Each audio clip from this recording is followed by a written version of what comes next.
Joia. Então, nós vamos ler aqui Salmos. Eu vou ler aqui o Salmo 51, de 7 até 12. Você pode abrir aí a sua Bíblia também. Sim, vou ajustar aqui também o nosso áudio. Só um minutinho. Pronto, pronto. Então, Salmo 51, de 7 a 12, tá? Eu vou fazer a leitura aqui. Diz assim: Purifica-me com esopo e ficarei limpo. Lava-me e ficarei mais alvo que a neve.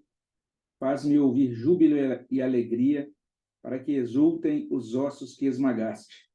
Esconde o rosto dos meus pecados e apaga todas as minhas iniquidades.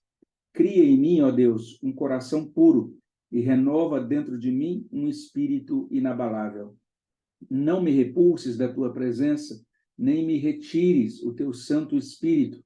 Restitui-me a alegria da tua salvação e sustenta-me com um espírito voluntário. Então, esses são os versos aqui para a nossa meditação. Nesse salmo, nós estamos retomando aí esse salmo. A gente tem mencionado esse salmo como um dos chamados salmos penitenciais, tem explicado também que o termo penitência aqui não tem nada a ver com essa ideia assim mais católico-romana, né, de você assumir algum tipo de desconforto físico ou assumir alguma prática de ascese, né, vamos dizer assim, que é, de repente, vou dedicar a tal restrição, vamos dizer assim, para que a partir daí eu receba uma graça de Deus, ou vou carregar uma cruz de um município para o outro, né, para ver se a partir daí eu garanto algum tipo de benefício. A ideia de penitência aí é a ideia de arrependimento. A gente já teve uma primeira oportunidade para analisar aqui a compaixão de Deus, a misericórdia de Deus, que são colocadas aí por Davi no início do Salmo 51. Em seguida, o início da confissão dele, né, no sentido de reconhecimento do seu pecado, né, inclusive no uso aí das diferentes palavras para colocar diferentes dimensões ou aspectos do seu pecado, vamos dizer assim. E agora nós vamos pensar aqui juntos na questão do pedido realmente de perdão e restauração. Então, o foco agora nesses versos 7 até 12 é esse foco em perdão e restauração. Isso é muito importante a gente compreender, né? Quando a gente pensa em tudo aquilo que a gente já viu até agora, né? Ou seja, essa ideia da confissão, como vimos semana passada, então a gente precisa entender isso, que a confissão é para perdão e restauração. Existe uma grande diferença em simplesmente você sentir, né? Você entender assim, que errou diante de Deus, e a gente tem alguns exemplos disso na Bíblia. Por exemplo, um deles é o de Caim, que foi confrontado por Deus, e ele entendeu que ele tinha errado, né? Então, de certa maneira, ele podia até dizer: admito, realmente, eu cometi esse erro aí.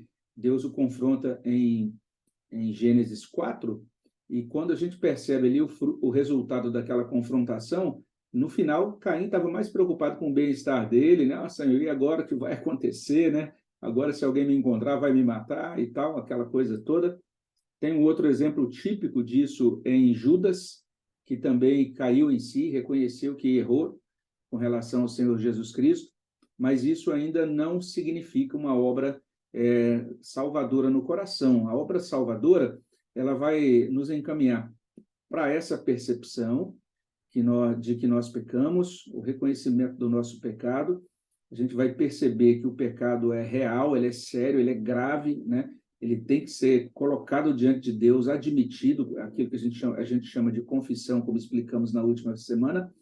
Mas a obra da graça vai nos encaminhar para pedir que Deus nos perdoe e nos restaure a uma comunhão viva com Ele, né? O coração do eleito não descansa fora de Deus, ele não descansa distante de Deus. Então, quando ele percebe que entristeceu o Espírito Santo, que entristeceu ao seu Deus, esse coração se volta para Deus, suplicando, então, para que Deus o perdoe e o restaure. Não é a perdoar naquele sentido de dizer assim, olha, eu quero estar isento do castigo, né? Porque estar isento do castigo é algo que também consta no coração do não convertido, do inconverso. Mas o coração do crente, ele quer estar de volta à comunhão. Ele quer caminhar com Deus.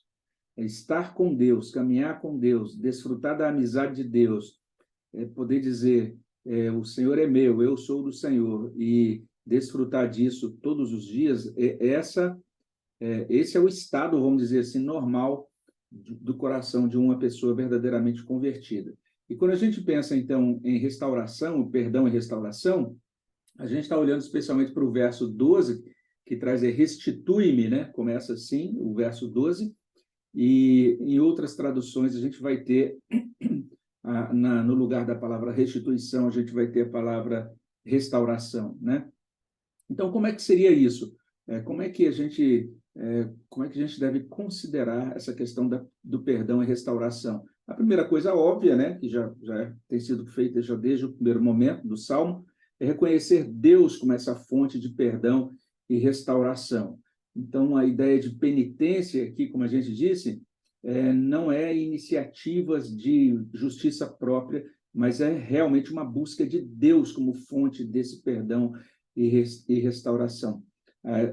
Davi já tinha falado sobre essa compaixão de Deus, né? Essas muitas misericórdias de Deus lá no início, e agora ele vai usar uma série de verbos, né? Purifica-me, lava-me, faz-me ouvir, esconde o rosto, apaga, cria em mim, renova, né? Não me repulses, nem me retires, restitui-me, sustenta-me. Em todos esses verbos, a gente está vendo o coração de Davi dirigido a Deus. Ele está entendendo que Deus é o agente, Deus é a pessoa, é o ser que pode realmente restaurá-lo, pode perdoá-lo. Ele já tinha admitido que ele tinha pecado contra Deus, quando ele diz, pequei contra ti somente, aí no verso 4. Então, agora ele está se voltando a Deus, porque ele entende também que o perdão depende somente desse Deus, que a restauração pode ser encontrada unicamente também nesse Deus. Então, é como se ele estivesse nos mostrando, nos ensinando aí que Deus é quem providencia tudo aquilo de que necessitamos para o nosso perdão e para a nossa restauração. A única coisa que a gente tem a colocar diante de Deus quando pecamos é só mesmo o nosso pecado e a nossa fraqueza. A gente não tem nenhum merecimento, nenhuma força, e a nossa dependência total da misericórdia dele. A partir desse ponto, a gente percebe Davi fazendo duas coisas em seguida que são importantes. A primeira delas, ele precisa resolver o passado. Ele tem que resolver o que passou. E daí, a primeira coisa de que ele necessita é o seguinte, ele percebe que o pecado o deixou sujo. E daí ele precisa de limpeza, né? Então a gente encontra no verso 7, purifica-me com hisopo, lava-me e ficarei mais alvo que a neve. Purifica-me com hisopo e ficarei limpo, lava-me e ficarei mais alvo que a neve. Ele menciona aí o ramo de hisopo, né? Que era usado no Antigo Testamento, especialmente nas cerimônias de purificação do tabernáculo e do templo. Então, naquela época, o sacerdote tinha ali aquela bacia com o sangue do sacrifício e ele pegava ali um ramo de hisopo, que era faz parte ali daquela vegetação ali da Palestina, e ele molhava aquele ramo de hisopo no sangue e aspergia o povo. Então, isso significava que o povo estava purificado, estava limpo, né? Então, ele tá usando, de certa maneira, aí, um termo, um vocábulo, né, que tem a ver com a liturgia do culto que era realizado no tabernáculo. Essa ideia de que Deus precisava purificar. Aí a gente pode pensar e entender que tem a ver com purificação de consciência, porque o pecado suja, mancha a consciência, e a vida cristã normal é uma vida de consciência pura. A gente vai entender lá em Hebreus 9:14 que a consciência pura só é possível pelo sangue de Jesus. Lá a gente lê, muito mais o sangue de Cristo, que pelo Espírito eterno a si mesmo se ofereceu sem mácula a Deus, purificará a nossa consciência de obras mortas para servirmos ao Deus vivo. Então, perceba, a purificação das obras mortas tem esse objetivo de servirmos ao Deus vivo. Então, nós precisamos que a nossa consciência seja lavada, seja purificada, para que a gente possa servir. Ninguém consegue servir a Deus com a consciência suja. Se a gente mantém uma consciência que vai acumulando sujeira, às vezes você verifica pessoas que deixam de servir a Deus. Olha, o que está havendo? Não quero mais realizar essa tarefa. O que foi? Não, questões pessoais e tal. E às vezes a pessoa até alega uma série de coisas, mas muitas vezes tem a ver com o pecado mesmo. O pecado é um negócio que afasta o crente do serviço, né? É interessante isso. A gente não tem como servir ao Deus vivo se a consciência estiver suja, vamos dizer assim. Além disso, essa própria ideia, que a gente chama aí de ideia de adequação, né, para estar na presença de Deus, é inconcebível, né? Se você pensa assim, opa, hoje eu vou ter que conversar com o meu gerente de banco, né? Normalmente a gente toma um banho, se arruma direitinho para chegar lá e conversar com o nosso gerente. É assim também quando a gente vai diante de uma autoridade ou alguma coisa semelhante. E quando a gente pensa em estar na presença de Deus, né, andar na presença de Deus, então tem um texto lá de Zacarias 3 e 4, que traz ali uma fala, né, uma cena, melhor dizendo, em que nós temos o sumo sacerdote Josué diante da presença de Deus, e esse sumo sacerdote está trajado de vestes sujas. O texto diz assim: Josué, trajado de vestes sujas, estava diante do anjo.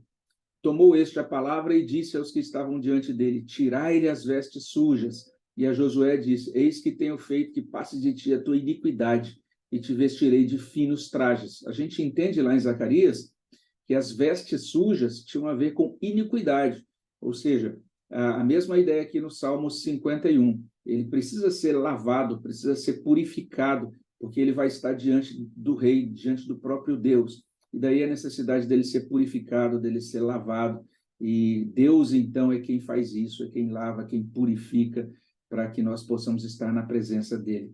Isso é bem interessante, né? O próprio Deus nos purifica para que nós estejamos na presença dele. Uma outra coisa que encontramos aqui no texto, assim, tratando dessa questão do passado, é que o pecado também coloca o pecador debaixo de não apenas pesar, mas também debaixo de desânimo, de desalento, de abatimento, vamos dizer assim. E daí a gente encontra no verso 8 uma súplica para que Deus restitua aquilo que a gente chamaria assim de alegria no Senhor. Porque o texto diz: faze-me ouvir, e aí ele diz júbilo e alegria. A NVI traz: faze-me ouvir de novo júbilo e alegria. A NVT, a nova versão transformadora, traduz assim: devolve-me a alegria e a felicidade, porque o pecado rouba a alegria e a felicidade. O pecado é um negócio tão interessante que ele vem até nós com uma promessa de alegria e de felicidade. Aí a pessoa fala: acho que agora eu vou ser feliz, né? Não quero mais prestar atenção em nenhuma regra e agora serei feliz. E aí, nessa, o indivíduo lá na frente vai estar numa espiral de tristeza. O pecado nunca produz alegria e felicidade. Pode até produzir algum tipo de alegria assim, superficial, né? Aquilo que a gente chamaria assim, de um arroubo muito, muito rápido, de empolgação, mas alegria e felicidade somente a comunhão com Deus produz. E aí ele está suplicando isso: Deus, eu fui quebrado pelo pecado. Tanto é que ele diz assim: para que exultem os ossos que esmagaste. A NVT traz assim: tu me quebraste, agora permite que eu exulte outra vez. Ou seja, em outro salmo, Davi também coloca isso, né? Enquanto eu calei os meus pecados, envelheceram os meus ossos, né? Então, é um outro salmo que a gente vai estudar, um outro salmo penitencial. Então, é interessante que o pecado realmente nos traz não apenas um constrangimento, mas traz um abatimento que a gente pode chamar de espiritual, emocional e até físico. Essa é a ideia do Salmo. Então, ele está dizendo: Deus, me ajude e trata dessa questão. Ajude-me para que eu possa desfrutar novamente de animação, de alegria. E daí ele pede em terceiro lugar que Deus, na sua misericórdia, não olhe mais para o pecado que ele cometeu. Não volte mais àquele assunto. Literalmente, se a gente fosse usar um termo de hoje, que Deus delete isso, né, das tratativas, porque ele diz no verso 9: esconde o rosto dos meus pecados, apaga todas as minhas iniquidades. Né? A NVT traz: não continues a olhar para meus pecados, remove as manchas da minha culpa. Então, são tratativas relativas ao pecado cometido. O pecado foi cometido. O que agora é necessário? Primeiro, limpeza, purificação. Segundo, o retorno da alegria no Senhor. Terceiro, que Deus agora realmente, que isso seja algo resolvido. Deus não vai retomar esse ponto, não vai voltar, não vai lançar no nosso rosto o pecado que nós cometemos lá atrás. São as súplicas iniciais desse pedido de perdão, por perdão e restauração. Por fim, ele também vai suplicar a Deus que reconfigure agora o presente. O que significa isso? Ele percebeu, errei, mas ele não está apenas focado agora no erro cometido. Ele vai lidar agora com os porquês. Por que eu errei? Né? Então, algo dentro de mim precisa ser reconfigurado, vamos dizer assim. E é nesse sentido que ele vai dizer no verso 10: cria em mim um coração puro e renova dentro de mim um espírito inabalável. Ele entende que ele precisa de pureza de coração para não repetir o erro e para não pecar mais. É isso. Ele percebe que a fonte de todo o erro está no seu coração. Né? Jesus fala sobre isso nos evangelhos, né? Do nosso coração, é dele que vem todas as coisas más, né? Todos os desejos maus, as intenções más. E é nesse sentido que Davi está dizendo: Deus, eu não apenas quero ser purificado, eu quero ser transformado, eu quero ser santificado, para que eu não caia novamente, para que eu não continue, né, repetindo esse erro. Então, para isso, eu preciso do quê? De um coração transformado, um coração puro. O meu coração é impuro, eu preciso que o Senhor o transforme. Que o Senhor transforme, trabalhe no meu coração. E, além disso, que o Senhor coloque dentro de mim um espírito inabalável, né? A NVI traduz assim: que o Senhor me dê um espírito estável, né? Então, parece que Davi percebe a instabilidade do seu espírito. É aquela coisa que você diz assim: hoje eu vou servir a Deus. Quando chega depois do meio-dia, você já está desanimado e está indo em outra direção. E Davi está falando: Deus, me dá um espírito estável, inabalável. Né? A NVT traduz: dá-me um espírito firme, e a Revista e Corrigida traduz assim: dá-me um espírito reto. Além disso, ele vai dizer: não me repulses da tua presença, nem me retires o teu Santo Espírito. Por que a gente diz que isso aí é uma providência para o presente? Porque o que sustenta, a única esperança que a gente tem para ser sustentado, para não pecar hoje, é realmente de Deus, por meio do seu Espírito agindo dentro de nós. Davi percebeu isso muito bem. E ele, ainda que não tivesse todo aquele conhecimento ali da teologia de Paulo sobre o fruto do Espírito, mas ele compreendeu muito bem. Algumas pessoas gastam um tempão aí argumentando que, olha, o Espírito Santo pode ser retirado do crente e etc. Mas a tônica aqui parece ser exatamente a seguinte: é de que nós precisamos, acho que aí tem duas coisas que Davi está colocando que a gente precisa atentar para elas. A primeira delas é a seguinte: é que se eu peco e deliberadamente eu insisto no pecado e aquilo vai se perpetuando, eu estou entristecendo o Espírito Santo, eu estou brincando com o Espírito Santo. Davi está dizendo: Deus, não me retire o teu Espírito, não permita, Senhor Deus, que eu seja afastado da tua presença. A NVI, a Nova Almeida Atualizada, traduz inclusive assim: não me lances fora. E é interessante a NVI trazendo: não me expulses. E aí eu me lembrei de Gênesis 3:24, quando fala lá do homem que foi expulso do jardim por causa do seu pecado. A ideia de que o homem quebrou uma aliança, o pacto que Deus tinha feito com ele no jardim. E daí, então, ele foi expulso da presença de Deus. E o que a gente percebe é a gravidade realmente da pessoa pecar deliberadamente e não se preocupar em voltar atrás no seu pecado. A gente precisa de uma comunhão viva com Deus. Que Davi está dizendo é, Deus, eu peço ao Senhor que o Senhor restaure a minha comunhão viva com o Senhor, com o teu Espírito Santo. E, por fim, restitui-me a alegria da tua salvação e sustenta-me com um espírito voluntário, destacando que, mais uma vez, perceba que, pela segunda vez, nesse pedido por perdão e restauração, Davi suplica por alegria. É a segunda vez que ele suplica por alegria. Primeiro ele disse, no verso 8, faze-me ouvir júbilo e alegria, para que exultem os ossos que esmagastes. E agora termina, restitui-me a alegria da tua salvação. Então, uma das coisas que o pecado faz é roubar a alegria da nossa salvação. E a gente precisa dessa alegria. Aquela alegria que a gente teve no dia que a gente aceitou Jesus Cristo, né? Que a gente saiu ali com a alma leve. Ah, meus pecados foram perdoados. Olha que Deus maravilhoso que eu encontrei. Olha só, agora existe esperança, né, para minha vida caminhar numa nova direção. Então, essa alegria a gente precisa ter restituída. A gente precisa dessa motivação, porque nessa alegria da salvação, quando nós fomos tocados pela graça de Deus e fomos salvos, é interessante que a gente saiu dali todo motivado para dedicar toda a nossa vida a Deus, né? Então, a gente precisa dessa motivação, novamente, né? A gente não pode... Muitas vezes o inimigo das nossas almas vai chegar e dizer, olha, rapaz, você acha que Deus ainda vai querer usar a sua vida ou fazer algo de bom na sua vida depois disso que você fez, né?